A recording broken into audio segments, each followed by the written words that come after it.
Salut tout le monde, c'est Melvin, j'espère que vous allez bien. Je vous retrouve aujourd'hui pour une nouvelle vidéo dans laquelle je vais vous raconter, comme d'habitude, une histoire terrifiante. Aujourd'hui mes amis, je suis trop content de vous retrouver, ça me fait trop plaisir de tourner cette vidéo. J'espère sincèrement que l'histoire va vous plaire, en tout cas quand moi je l'ai lu, je me suis dit j'aimerais pas être à leur place. Mais bon, je vous spoil pas, n'hésitez pas à me dire ce que vous en pensez dans les commentaires, comme à chaque fois. Comme à notre petite habitude, merci à toutes et tous pour vos commentaires et vos likes sur la dernière vidéo, ça me fait trop plaisir. Mes amis, je vous propose d'éteindre la lumière de là où vous vous trouvez et on est parti pour l'histoire.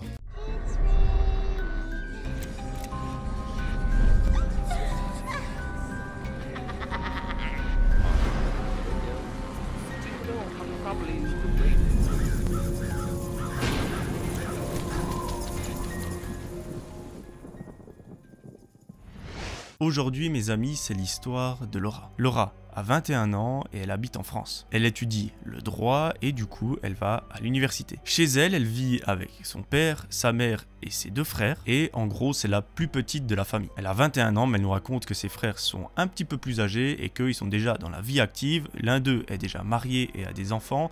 Elle a commencé l'université il n'y a pas si longtemps que ça, mais elle nous raconte que dans sa classe, il y a son meilleur ami. Les deux s'entendent à merveille, ils font plein d'activités ensemble et Laura nous raconte que leur relation est très fusionnelle. Ils se connaissent depuis qu'ils sont tout petits, vraiment depuis qu'ils ont 4-5 ans et leur relation n'a jamais changé. Ils adorent faire plein d'activités ensemble, que ce soit aller au cinéma, faire du shopping, aller en ville, etc. Et elle nous raconte que lorsque l'un d'entre eux est dans une situation où il n'est pas bien dans sa peau, où voilà, il est triste, eh bien l'autre l'est également. Et généralement, l'autre le sent très rapidement et du coup, ils arrivent un petit peu à se motiver entre eux, ça fait que leur relation est magnifique. Un fameux jour, Laura se rend à l'université et elle remarque que son meilleur ami n'est pas là. Alors c'est un petit peu contraire à ses habitudes parce que normalement il est toujours là, présent en cours, il n'a jamais loupé un seul cours de toute l'année, mais aujourd'hui, il n'est pas là. Naturellement, Laura, elle est un petit peu inquiète parce qu'il ne l'a pas prévenu le soir d'avant, il ne lui a pas envoyé de message ou appelé et elle ne sait juste pas où il est. Elle se dit, il est peut-être en retard, donc je vais quand même lui envoyer un message pour voir ce qu'il est en train de faire. Elle prend son téléphone, lui écrit un SMS et elle commence les cours.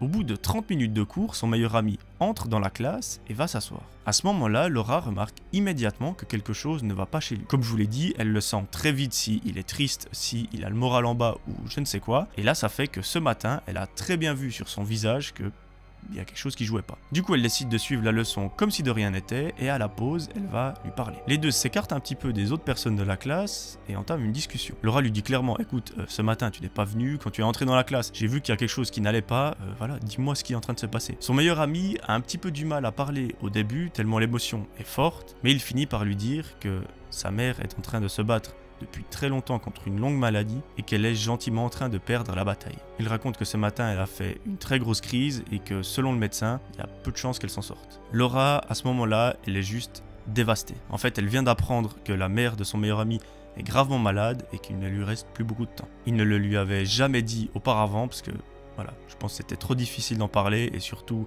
l'émotion prenait toujours le dessus. Mais Laura, elle est un petit peu déstabilisée à ce moment-là parce qu'elle ne sait juste pas comment réagir. Elle ne sait absolument pas si elle doit lui donner de l'espoir en lui disant écoute, ta mère, elle va se battre, elle va réussir à l'emporter face à la maladie ou alors si elle doit le consoler, enfin bref, elle ne sait juste pas quoi faire. La seule chose qui lui vient à l'esprit, c'est de prendre son meilleur ami dans ses bras et lui faire un gros câlin. Elle nous raconte naturellement que la journée a été très difficile parce qu'elle avait son meilleur ami dans la classe qui est juste au plus bas, elle, ça l'a beaucoup affecté aussi et surtout elle pense à la mère de son meilleur ami qui est gravement malade. Arrivée à la fin de la journée, Laura et son meilleur ami rentrent à la maison, ils prennent le bus et ils habitent juste à côté. Donc ça leur permet de faire les trajets ensemble et de se sentir un petit peu moins seul. Une fois arrivée à la maison, Laura monte dans sa chambre et regarde un petit film. Sa mère l'appelle pour manger, Laura descend, prend le repas et une fois qu'elle a terminé, elle va finir la soirée dans sa chambre. Vers minuit, elle va se coucher et s'endort.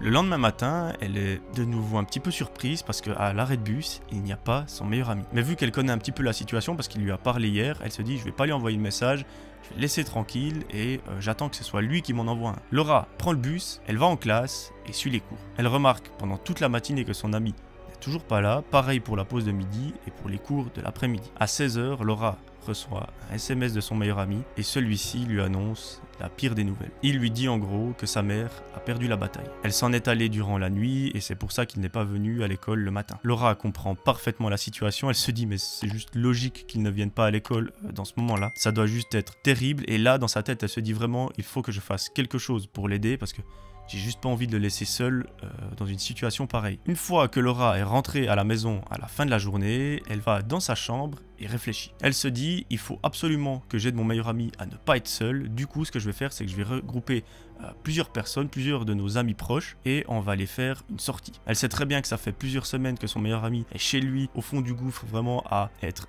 malheureux et très triste. Et là, elle a juste envie de lui remonter le moral et de lui dire, écoute, on est là pour toi et on le sera toute notre vie. Du coup, elle prend son téléphone, contacte plusieurs personnes et met un plan en place. Une fois que Laura a contacté toutes ces personnes, elle envoie un SMS à son meilleur ami en lui disant, écoute, je sais que tu es dans une situation, probablement la pire situation qu'on puisse vivre. Si jamais tu as besoin de nous, tu m'écris et on vient te chercher et on part faire une petite promenade. Tu nous envoies un SMS absolument quand tu veux, que ce soit au milieu de la nuit, en pleine matinée, dans 6 mois ou demain, vraiment peu importe, mais tu nous écris. On n'aimerait pas te laisser seul là au milieu, tu sais qu'on est meilleurs amis et tu pourras toujours, mais absolument toujours compter sur moi et sur nous. Son meilleur ami lui répond presque instantanément, il lui dit, écoute, j'ai vachement besoin de sortir actuellement, j'ai juste envie de me vider la tête parce que les choses qui se passent sont horribles, j'ai juste envie de respirer un petit peu et de penser à autre chose parce que là c'est trop difficile. Est-ce que on pourrait faire cette petite promenade ce soir? Laura lui répond, ben, bien sûr, bien évidemment, on est là pour ça. Je contacte les autres personnes et on vient te chercher d'ici une petite heure. Laura envoie un SMS dans le groupe où il y a toutes les autres personnes et ils sont tous d'accord pour aller faire cette petite balade ce soir-là et d'aller chercher son meilleur ami en voiture histoire de tous y aller en même temps. Au bout d'une heure, Laura prend la voiture, va chercher le groupe d'amis et ensuite elle va chercher son meilleur ami chez lui. Une fois chez lui, ils se mettent tous d'accord quant à l'endroit où ils vont aller faire cette promenade et en gros, pas loin de chez eux, il y a une magnifique montagne où le ciel est parfaitement dégagé. Ce soir-là, il n'y a absolument aucun nuage et elle lui propose, est-ce que ça te dirait qu'on aille sur cette montagne, se coucher et observer les étoiles? On va pouvoir discuter, vraiment ça va être super sympa. Est-ce que ça t'intéresse? Le meilleur ami dit bien évidemment, j'adore regarder les étoiles, allons-y. Laura se dirige en direction de la montagne et au bout d'une demi-heure de route, ils y arrivent. Tout le groupe sort de la voiture, marche quelques minutes histoire de trouver un bon spot. Une fois qu'ils ont trouvé un magnifique champ où le ciel est juste parfaitement visible, ils décident de tous s'y installer et de profiter. Ils décident même de faire un petit feu histoire que ce soit pas mal éclairé et juste que ça réchauffe tout le monde. Le groupe discute ensemble et elle nous raconte que l'atmosphère est très chaleureuse. Son meilleur ami se sent vraiment bien avec eux et ça lui permet de mettre un petit peu de côté l'histoire de quelques minutes, quelques heures, ce qui est en train de se passer dans sa vie. Au bout d'une vingtaine de minutes de conversation, Laura remarque qu'à côté de sa voiture, il y en a une autre. Elle n'était pas là quand ils sont arrivés et cette voiture-là, elle a les phares allumés. Elle nous raconte qu'en fait, l'endroit où ils sont dans le champ, il y a une espèce de petit chemin fait pour les voitures qui passent à côté, et cette voiture s'approche d'eux. Là, le groupe ne panique pas, ils se disent « Ah, c'est sûrement un mec qui est perdu », et la voiture continue d'avancer vers eux. Laura remarque la personne qui est en train de conduire, c'est un homme avec une très grosse barbe et une casquette. La personne dans la voiture baisse la fenêtre et commence à leur parler. Elle leur dit « Je viens de terminer le travail, je suis en train de rentrer chez moi, et je me demandais... est-ce que ça vous dirait de venir boire des bières à la maison? Ma femme m'a quitté il y a quelques heures et j'ai juste envie de faire la fête avec des étudiants. Vous avez tout l'air d'être des étudiants, alors si ça vous tente, venez avec moi dans ma voiture, on rentre à la maison et on fait la fête. Laura répond immédiatement non merci, ça va aller, on est tranquillement avec notre groupe, on est super désolé pour votre femme, mais on vous souhaite une bonne soirée. Lorsqu'elle lui dit cette phrase, le mec se met en colère. Il lui dit franchement, je vous invite, vous avez juste pas le droit de refuser, donc venez avec moi dans ma voiture. À ce moment-là, un des garçons qui est dans leur groupe se lève et lui dit écoute, elle t'a dit non, on t'a dit non, rentre chez toi. Une fois que la personne dans la voiture a vu ce garçon se lever, il a mis les gaz et est parti très rapidement. Elle nous raconte qu'en fait, il est allé tourner un petit peu plus loin dans le champ et est reparti en arrière dans la direction dans laquelle il venait. Laura se pose une question, elle se dit mais il nous raconte qu'il est en train de rentrer chez lui et que c'est dans la direction de la montagne. Pourquoi est-ce qu'il repart en arrière? La soirée se poursuit et au bout de plusieurs heures à être au milieu du champ, à discuter et un petit peu à vider la tête de son meilleur ami, eh bien le groupe décide de rentrer. Ils prennent la voiture et Laura dépose le groupe chez eux et son meilleur ami dans sa maison. Une fois arrivée chez elle, Laura va dans son lit et elle regarde un petit peu son téléphone. Son meilleur ami lui envoie un SMS en lui disant que vraiment ça lui a énormément fait plaisir, que ça l'a beaucoup touché, qu'elle fasse ce geste pour lui parce qu'il avait juste besoin de parler à des gens et de se déconnecter un petit peu de la réalité pour profiter. Laura lui dit que c'est absolument normal, qu'elle fera tout pour lui et il faut maintenant qu'il ait un petit peu de l'avant et qu'elle sera toujours à ses côtés. Laura finit par s'endormir et le lendemain, elle se réveille pour aller à l'école. Pour cela, elle rejoint son meilleur ami qui cette fois-ci est à l'arrêt de bus. Le bus arrive et ils vont s'asseoir. Comme à son habitude, Laura est sur son téléphone, elle scrolle un petit peu les réseaux sociaux quand elle voit un article. Cet article parle d'un étudiant qui a disparu il y a 2 jours et dont les dernières images ont été vues sur des caméras de surveillance. Ces caméras se trouvaient dans un parking et sur les images, on voit l'étudiant qui est traîné, donc en gros une personne est en train de le tirer et cette personne est un mec très imposant avec une barbe, une casquette et il correspond exactement à l'homme que Laura a vu lorsqu'ils étaient dans le champ. Cet homme est recherché par la police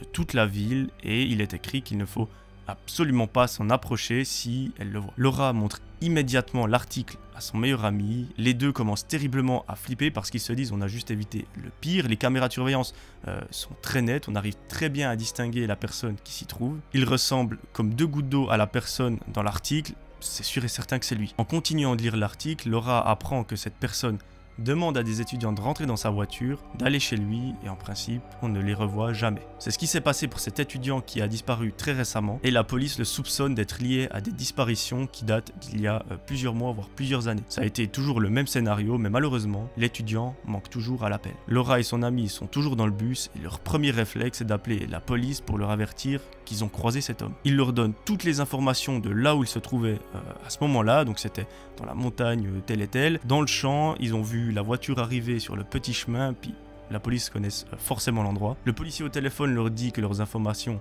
vont probablement les aider à l'attraper et qu'il les remercie juste énormément. Malheureusement, l'histoire se termine là, on ne saura juste jamais si l'homme a été attrapé et si l'étudiant a été retrouvé. Mais bon, on l'espère de tout cœur. En tout cas, il n'est rien arrivé à Laura, son groupe et son meilleur ami. Mais Laura a quand même une petite hypothèse, c'est de se dire, l'homme, si j'étais seul avec mon meilleur ami, il nous aurait agressé. Mais vu que là, on était un groupe assez nombreux, il n'a juste pu rien faire. C'est pour ça qu'il est parti très rapidement avec sa voiture et qu'il a dégagé. Mais elle nous dit qu'ils ont quand même eu la chance de l'année parce que si elle s'était retrouvée seule, ça aurait juste été terrible. Mais bon, en même temps, les probabilités qu'elle se retrouve seule au milieu de la nuit dans un champ à regarder les étoiles, elles sont quand même assez faibles. Tant mieux si ils ont pu éviter le pire. Malheureusement, il y a toujours cet étudiant qui manque à l'appel et on espère sincèrement qu'il a été retrouvé. Voilà, c'est la fin de cette histoire, j'espère qu'elle vous aura plu. En tout cas, si c'est le cas, n'hésitez pas à me le dire en commentaire et à mettre votre plus beau pouce bleu. J'ai juste une hâte, moi, c'est de vous préparer l'épisode spécial Halloween qui arrive d'ici quelques jours, ça va juste être terrible. Mais bon, il y a encore quelques jours à patienter et je pense que ça vaut la peine.